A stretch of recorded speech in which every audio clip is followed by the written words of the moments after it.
Ladies and gentlemen, it's Blind Date. And here is your host, Miss Cilla Black.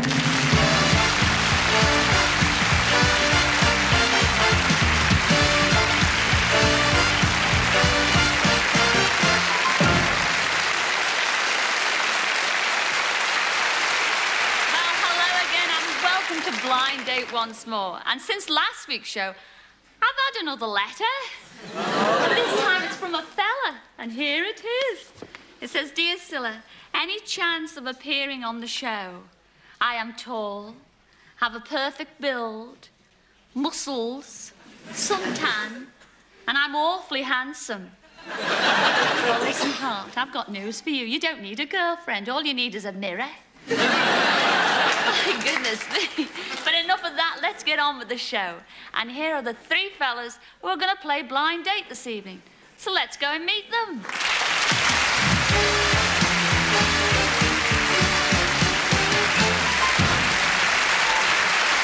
Hello, lads. Welcome to Blind Date, to all three of you. What about you, number one? Will you tell everybody your name? Stop that, Chuck. It's not your go. It's number one's go. What's your name and where'd you come from? My name is Graham Foster. I come from Cobham in Surrey, and I'm a cocktail barman. Someone likes it. Yes, a cocktail barman. I mean, what's your, your most... What cocktails do you make, then? Well, there's quite a few I couldn't really go into, but there's about 50 different cocktails on the list. What's your hobbies, then? Anything sporty, I suppose. Anything sporty? Anything sporty. All right, well, lots of luck for tonight's show. What about you, number two? Hello, my name is Dave Booth, and I work... Is that so funny? Well, when you say it, Hello. please, yeah. My name is Dave Booth, and I work in Gateshead. In Gateshead? Is that how they speak in Gateshead? That's the way I speak in Gateshead. Listen, that's how I speak in Gateshead. Come on, give me a break. Oh. Why don't you stand up and say that? Yeah. What do you do for a living? Do you work? I work in a sports stadium there. Oh, so you're very sporty as well. You know how it is. What about you, number three? Tell everybody, please, your name and where you come from. Well, my name is Mark Date, and I come from Chorleywood in Hertfordshire. Do you really? That's do. not from where I live, Everyone's laughing at what we say, you know. Listen, you shut up, Gabby H. You'll get your chance in a mo when you're interviewed by a super lady from behind those screens. What do you do for a living, did you tell me? No, I didn't tell you. Pardon? Do you want to know? Yes, please. Well, I am a fitter. I'm waiting here with bated breath. I'm a fitter for a hoist hire company. A fitter for work? A hoist hire company. A hoist hire? Hoist hire. Too many H's. Very difficult to say that with this teeth, number three. All right, lads, well, stand by your beds, your chairs, because you're all going to play Blind Date. Now, I wish you all the best of luck for tonight, OK? Thank you. See you later.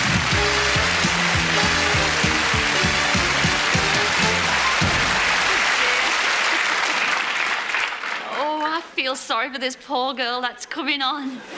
Anyway, let's meet her. She's Sheena McRandall, and she's from Biggin Hill in Kent, or Biggin Hill in Kent. Come in.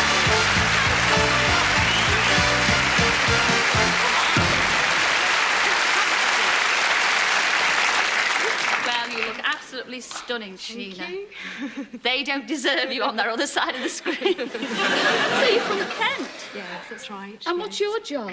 I'm a secretary working for chemical consultants and analytical chemists. Well, that's lovely. And what do you look... Oh, please, say the right things. What do you look for in your ideal mate? My ideal mate? Yes. Well, who do you admire? Anybody on the telly or on the, the big screen up there? Oh, yes, I like lots of people. Just tell us one. Oh, yes. Well, I like Omar Sharif. I think he's got lovely eyes. Oh. All right, Sheena, love. Now, you know the rules, don't you? Yes. Are you ready to go? Go for it? Go for it. OK, what's your first question? All right, then. Well, I like surprises, but... Oh, surprise, surprise. Yes, I like surprises. And what I want to know is you're going to buy me some clothes as a surprise.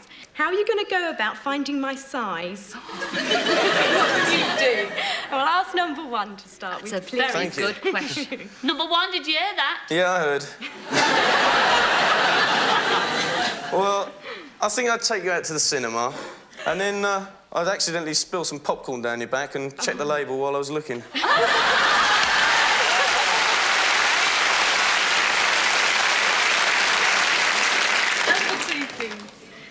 Well, strangely enough, I wouldn't take you to the pictures. Hard to believe. What I would do is, in fact, I don't even need to do anything because I can tell just by your voice that you've obviously got a 38-inch, 24-inch, 36-inch figure. Oh, Sheena, watch that one. He's trouble. Dear. You've only got number 3 left for the first one. Go on then, number 3. What do you suggest? Well, seeing that the baggy look is in, what I'd probably do is go out and buy a shirt my size, sort of trendy.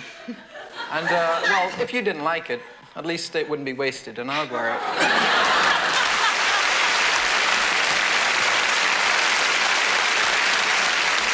Second question.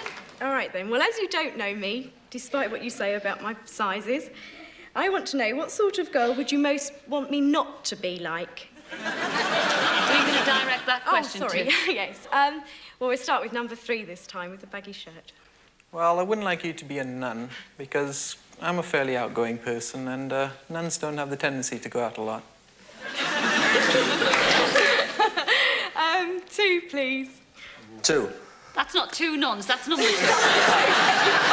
I would not like you to be tall or blonde or good-looking or have long legs. And I'll tell you why. Yes, please do. Because I could do the change.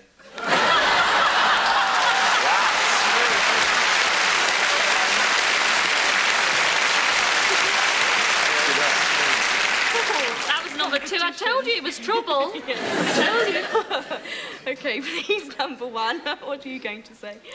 Well, I don't like girls who drive around in Cortina Mark 3s, drink Malibu and pineapple, and chew gum, especially all at once.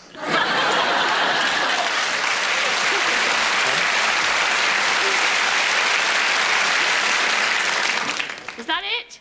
Yeah, that's it. Yeah, I'm not going to say anything to... You've got one more question to ask, and this is the big one, you know, because you've got to make that big decision after that. All right, then. Well, number 1, please. Will you look at 2 and 3 and tell me what their worst features are?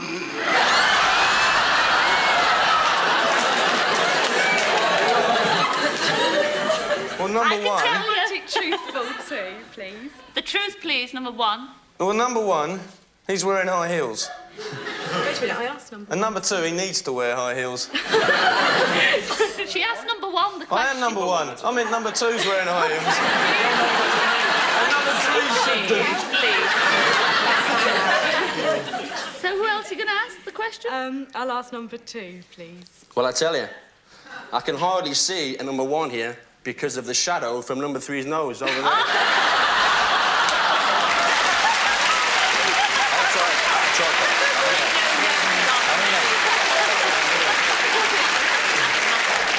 Number 3, it's your turn to get your own back. Well, to tell you the truth, we all know of the saying that nobody's perfect. And these two, looking at them, seem to take that to the extremes. Well,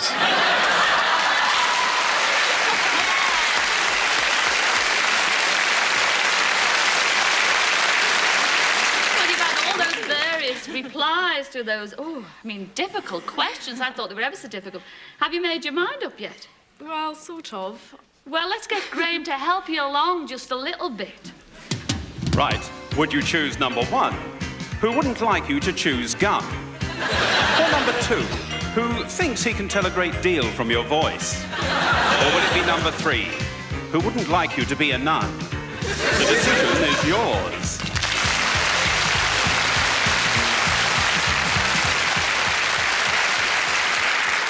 Well, there you go, Sheena. The time has come. Who are you going to choose, love? Well, I think despite his wide choice of not wanting a nun, I think I'd like to take number 3, please.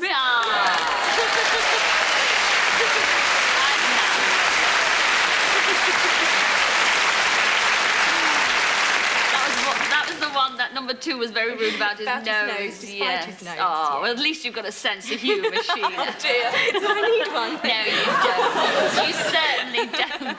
But why don't we meet the 2 that you most certainly turned down? First of all, you turned down number 1, and he was lovely. He was Graham Foster from Surrey. Come in, Graham.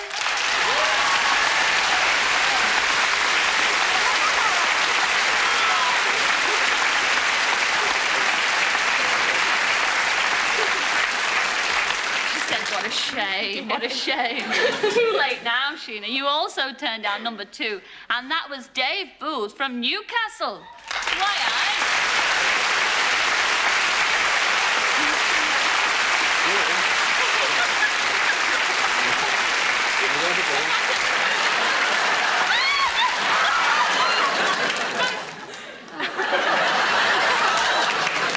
Oh, well, are you disappointed? No. Well, at least you're honest. Oh, gosh, I hope you like the one that you chose. I think he's lovely, great personality. You chose number 3, and that was Mark Date, and he was from Hertfordshire.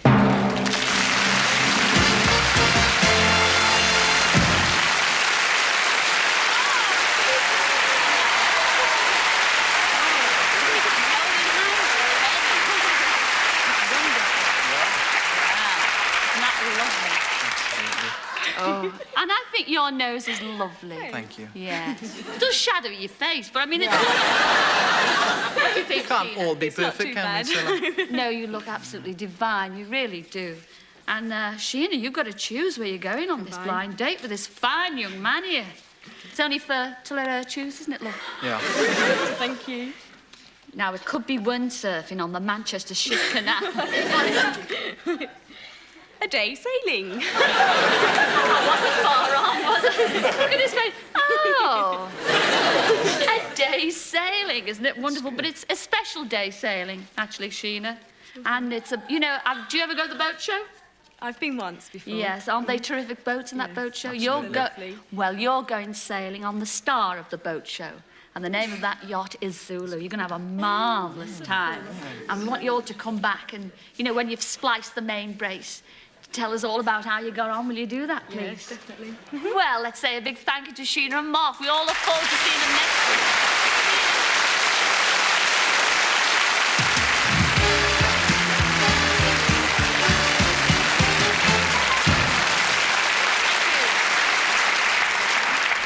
Well, last week, Nikki chose Adam, and you remember him. He's the one with the big shoulders. Well, their date was a night out at an Elizabethan banquet. So let's have a look at the happy snaps. Have a look.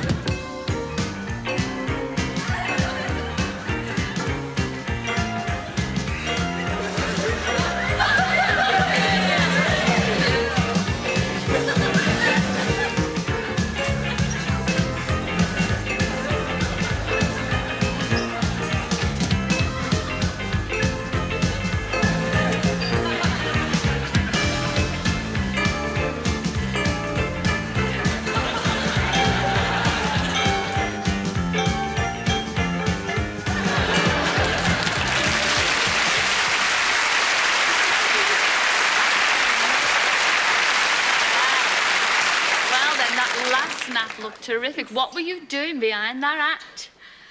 You were holding it. Were you? Well, you all looked as if you were having a lot of fun by those snaps. But Yeah, it was let's now find out what they really thought about each other. Okay, well, the reason I chose him, first of all, was because he said something about a teddy bear when I asked him to do an animal impression. And I like teddy bears. But when I first saw him, he wasn't anything like a teddy bear at all.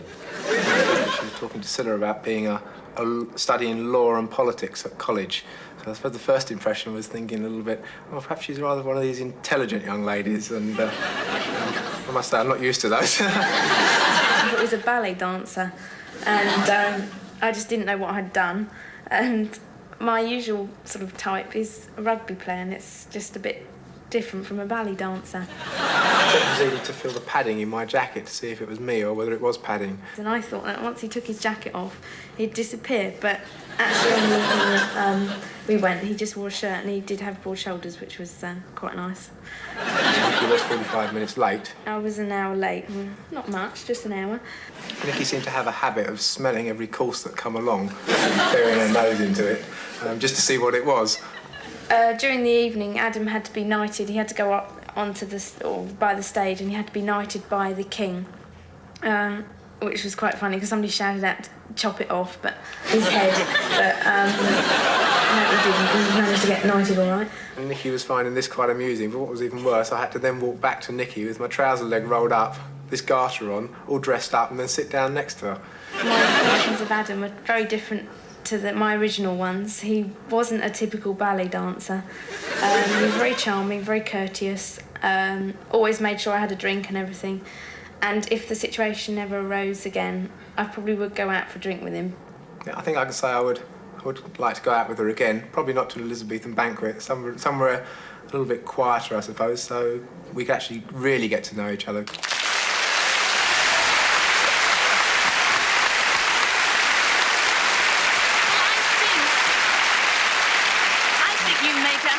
Couple, don't you, ladies and gentlemen? Yes, you look sweet together, but tell me, why were you an hour late? Because you never told us on the film there. No, it wasn't my fault. The car didn't pick me up. Whose car? Well, he got lost. Oh, our car? Yeah. It was the television's fault? Well, yeah. Our house is a bit difficult to find. So. Oh, is it? Are you going to see each other again? That's what we're all dying to find out, aren't we? We'll let you know. What do you mean we'll let you know? Well, thank you both for coming on Blind Date. We've all had a lot of fun, haven't we, ladies and gentlemen? Aren't these a lovely couple? Nicky and Adam.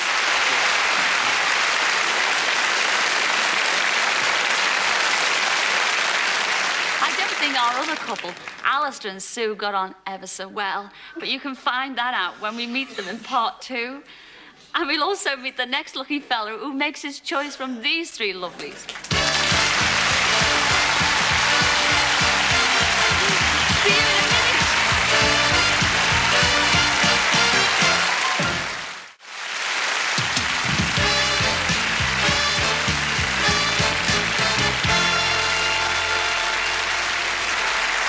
Welcome back to Blind Date. Well, now the shoe is on the other foot, which is absolute agony if you're in stiletto heels. But a lot of fun on this show, because it's time for a fella to take his pick of these 3 girls.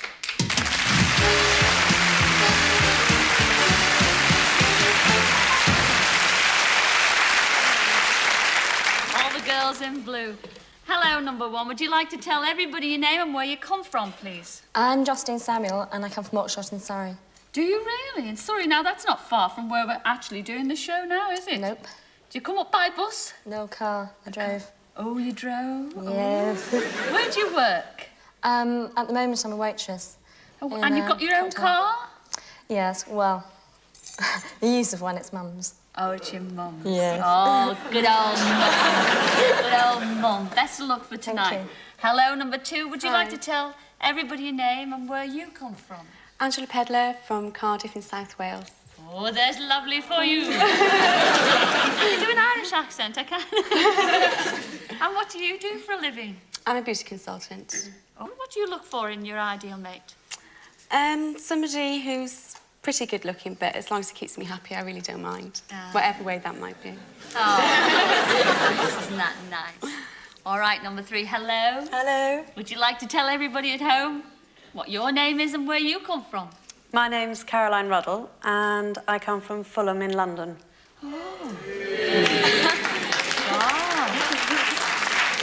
You brought your family with you, haven't you? I didn't bring anyone with me, so... You brought a mum's car and you brought a family. Well, what are your hobbies? Tell everybody out there what your hobbies are. Tennis and squash. Tennis, oh, well, that's nice. Yeah. Are you good at tennis? Not very. No. I can play a good game, but I'm not what you call good, no. Oh, well, never mind. I hope you have a lot of fun. Lots of luck to all of you. See you in a moment. Thanks.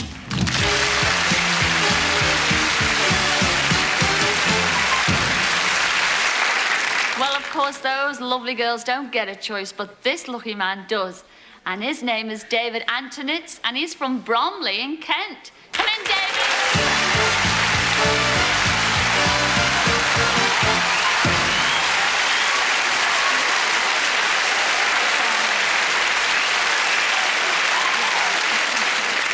Ooh, hey. You smell gorgeous, David, you do. You really do smell wonderful. You've got... It does. I'm just giving a quick sniff. Tell everybody at home, and especially the girls, they're all dying to know behind that screen, I mean, what you do for a living, because you're going to take one of them on a blind date tonight. I work for an advertising agency. You do? Are we allowed to ask you what you advertise? Well, you can ask me, but it's a variety of things. I work for a variety of agencies. Wasn't that nice? And what are your hobbies? Tell them over there. I drive racing cars. I play lots of sport, squash, cricket, golf. Really? And I'm dying to ask you, everybody's dying to know, I mean, what do you look for? You know, what qualities you look for in a woman? Looks-wise, I like somebody reasonably petite, 'cause I'm not that large myself. And... Well, you're not that little. I mean, you might be small, but you're beautifully marked. Oh, well, there we go. Well, you know, David, you've got 3 questions to ask. You know that, don't you? By the way, how tall are you? Because we don't want to put them off over there. Well, about 5'8". Yes, about 5, you liar. OK, 5'3". No, he's 5'8", girls. Take no notice. I'm only joking. Right, off you fire with the first question. Right, now, I like my women to toe the line with me, so... What would you say if I asked you to wash and iron my shirts for me? Who's that question? That's to number 1. Number 1.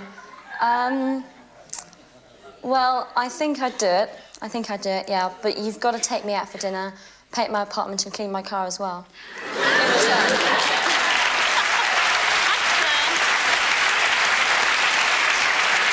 fair, David. You've got to agree with that. It's quite fair. Well, I don't know. Yes, it is. OK, then. All right, Who's next? Number 2. Well, yeah, I think I do. I'd wash your socks and iron your shirts because I cook you a nice meal afterwards and I expect you to look really nice. Oh. She sounds promising. Yeah, but what would you expect in return for that?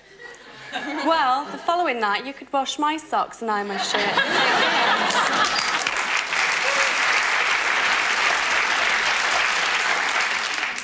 And number 3. I think I'd probably be very happy to iron your shirts, but I think doing the socks is perhaps just a little bit below the belt. Well, that's OK, because I don't wear socks. Good. But you smell lovely. You've got another question to ask, David. Right. Now, this isn't actually a proposal, but if we were stuck in an igloo together for a week, what would be your suggestion for us to keep warm? Who's that to? That's to number 1. Well, I'm such hot stuff, you wouldn't have any problem with that. Can you sense my amazing personality? And to number 2. Well, because I'm a fast knitter, I'd knit you a really big chunky jumper, pair of leg warmers, and then just to make sure you're really warm, revert to the old Eskimo custom of rubbing our noses together. That's very romantic. And number 3. Well, I'd hope that the igloo, thank you. The igloo was a 5-star igloo. Then perhaps you could go off and get a few brandies for us, and I'll supply the ice.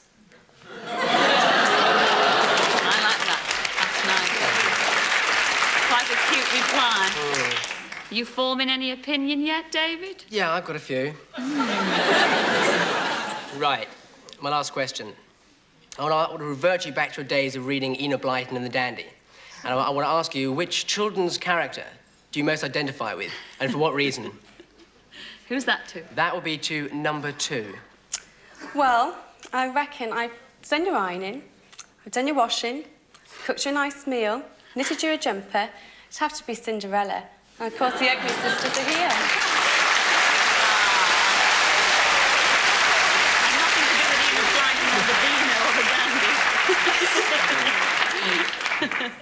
And the same question to number 1. I think I'd have to choose Mr. Toad out of The Wind of the Willows, because he's got such tremendous style, throws wild parties, drives fast cars, and you never know, one day Prince Charming might come along and kiss me. Are you actually saying you also look like a toad as well? And to number 3. I think I'd have to have Tigger, as in the bouncy, bouncy, bouncy, fun, fun, fun, fun, fun. There's no one like Tigger but me. Well, you've asked 3 questions now, Chuck, and it's the big decision time again. I know. Well, will it be number 1, who has no problems at all keeping warm? Or number 2, whose favourite character is Cinderella? Or number 3, who would iron your shirts but draws the line at washing your socks? The decision is yours.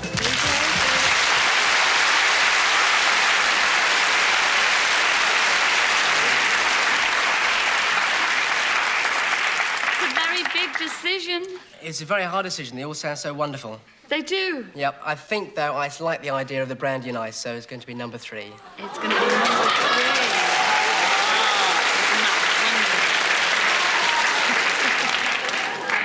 You don't want to change your mind? Possibly.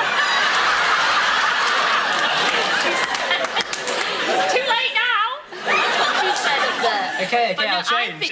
No. I think you've made the perfect choice. I'll tell you, you turned down number 1, and that was Justine Samuel from Surrey. Come in, Justine.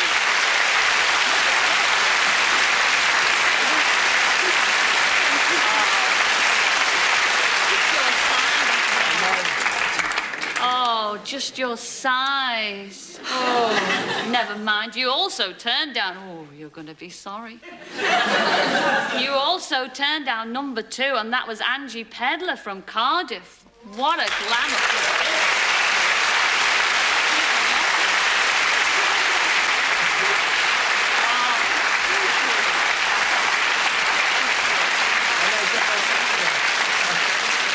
Never mind, it's all exciting stuff. Stand close to here Stand because close. the big moment has arrived now, love.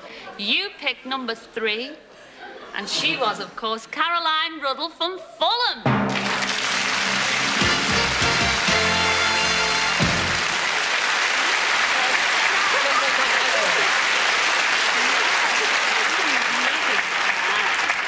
Aren't you lucky, sweetheart? Just your size again, isn't it?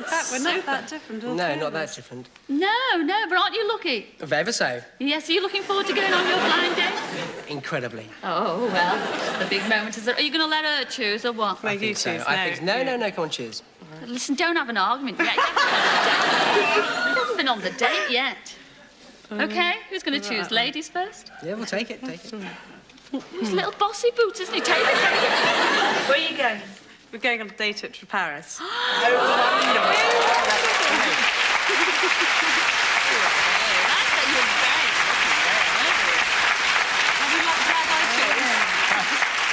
Yes, did you hear that, love? Aren't you glad she chose? Very much so. A day trip to Paris. Oh, you'll be able to go up that tower and get a right eyeful.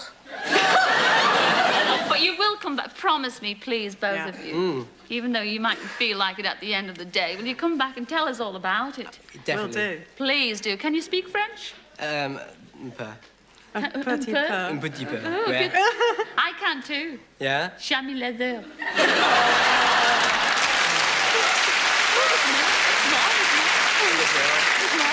Please come back and join us next week. Ladies and gentlemen, David and Caroline. See you next week.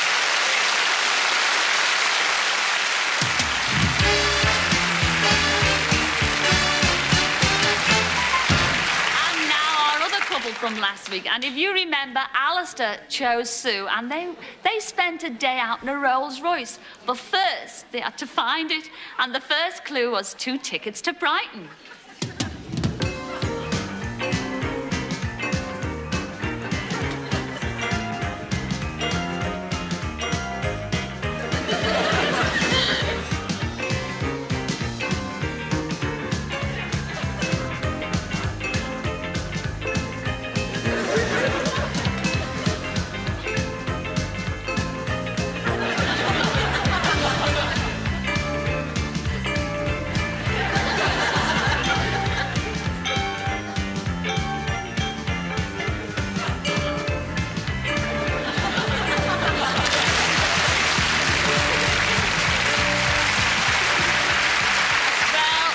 Do you know what I durstn't ask you? I don't begin. I mean, you've got those pillows in between you. I think we better let the camera tell all, don't you? I don't know, really. I really don't know what I expected, what sort of person I expected behind that screen. But when the screen came back, Sue wasn't what I expected. And I nearly fell over. And he was wearing a suit and a red tie, a thin red tie for the show, if you remember. And I think thin ties are very dodgy on men. Very, very dodgy. Because there's sort of men who wear thin ties, usually very smooth, very like, okay, chicks. I'm here, it's happening. Well, in actual fact, they're not there, nothing's happening. I was going to pick her up by taxi from her hotel. Unfortunately, the taxi went to the wrong address, which made me 3 minutes late. Because, I mean, I couldn't have cared less if it had been 2 hours late, quite honestly. I mean, it would have been longer enough doing something else by that point. I mean, I really wasn't that bothered. Yeah, there she was. Mouthful of chewing gum. Half an hour before, I'd been having a lovely breakfast with coffee and croissants, and I wondered exactly how the day was going to go when I saw Sue there with her gum. And we got into the taxi, and the first thing she said is, "Would you like a piece of chewing gum?" You know, well, it's not exactly for me. 10 minutes later, it was, "Would you like a cigarette?" And as she was lighting a cigarette, the chewing gum was flying out the window. I said, "It's really strange." I said, I feel overshamed by your extrovertness. I mean, oh, cringe. It was just awful. I mean, he shouldn't have said that to me because it made me obnoxious as hell. That was it for the rest of the day. As we left the station, I thought it'd be quite a nice touch to buy Sue a little bunch of flowers. And then he said to me, "Well, what kind of flowers would you like?" So I picked up a great big bucket of gladiolas. Because that's what I probably would have liked. Instead, he brought me this bunch of freesias. Enough. She seemed really quite pleased with them. It was little freesias, I think. She seemed quite pleased with them. And there's absolutely no word. I'll go out with him again. But as a suitable lady for me, Sue is not. I'm sure she'll find maybe what she's looking for, but I wouldn't be it. I'd quite like to, if I lived next door to her, she's the sort of girl that you could go to the pub with and have a drink with and maybe spend an evening. Or maybe even have a game of darts with. But I mean, she wouldn't be the sort of lady that I would take out and wine and dine and... not my type, but very enjoyable day. I suppose if I had to say something nice about him, he did try very hard.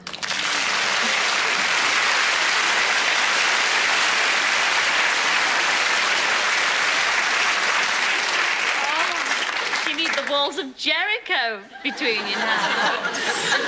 He was quite nice, wasn't he? Sorry? Watch me lips. He was quite nice, wasn't he, Sue? Well, I said if I had the opportunity to speak to this man again, it would be through a medium. I don't do this. Well, he was all right. What about you, Alistair? I mean, you were quite pleasant. I thought you were very pleasant about Sue under the circumstances. I mean, is there anything, you know, naughty to get your own back you'd like to say about her now that you're on television? I think I was very subdued with the camera all along, and I think that no, I enjoyed the day, and I wouldn't sort of stoop low to criticize the lady.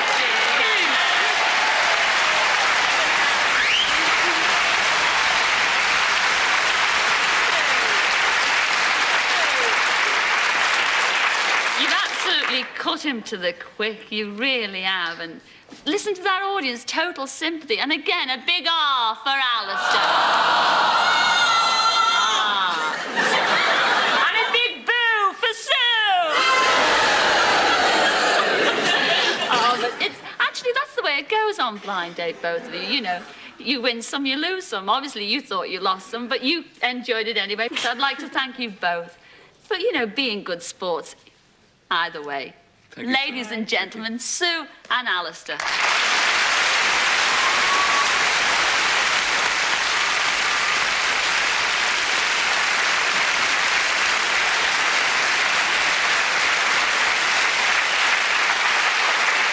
Well, there you are then. So join us next week for some more blind dates when Sheena and Mark and David and Caroline will be back to reveal all. Until next week, ta-ra then.